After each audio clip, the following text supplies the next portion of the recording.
Assalamualaikum dan salam sejahtera. Murid-murid, hari ini kita akan melihat tajuk 8 iaitu tajuk lokus. Saya Cikgu Zulkifli bin Osman dari Sekolah Menengah Kepandaian Ausbah, Jitra Kedah akan mengajar dan menjelaskan tentang tajuk lokus. Bagi standard kandungan tajuk lokus ini, 8.2 adalah lokus dalam 2 dimensi. Standard pembelajarannya memerihalkan lokus bagi titik yang berjarak sama dari 2 garis lurus yang bersilang. Murid-murid boleh melihat rajah di sebelah yang mana 2 garis iaitu PQ dan garisan PN bersilang pada titik P. Di titik P akan menghasilkan satu sudut.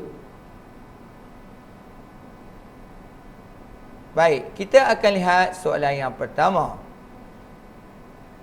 2 garis lurus yang bersilang PQ dan PN dilukiskan pada kertas seperti rajah di sebelah. Murid-murid dikehendaki membina satu lokus X yang bergerak dengan jarak sentiasa sama dari 2 garis bersilang tersebut. Baik murid-murid, di sini cikgu dah melukis lokus X yang bergerak dengan jarak yang sama bagi garis PQ dan PN yang bersilang di titik P. Lokus tersebut akan berjarak sama di mana-mana titik bagi garisan PQ dan garisan PN. Murid-murid boleh menggunakan jangka lukis bagi menentukan di manakah garisan lokus X seperti rajah di sebelah. Murid-murid boleh meminta bantuan daripada kawan-kawan yang boleh melukiskan garisan lokus tersebut. Seterusnya kita lihat rajah yang kedua. Rajah kedua, murid-murid akan melihat satu satah kartes yang dilukiskan pada grid.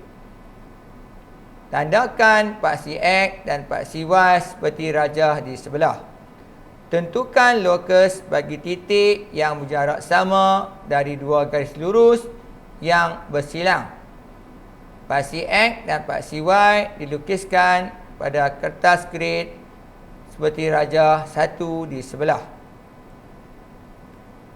Seterusnya, murid-murid tandakan pasangan koordinat yang bernilai sama. Contohnya, titik 00, 22, 33 dan juga titik koordinat bernilai negatif seperti rajah yang kedua.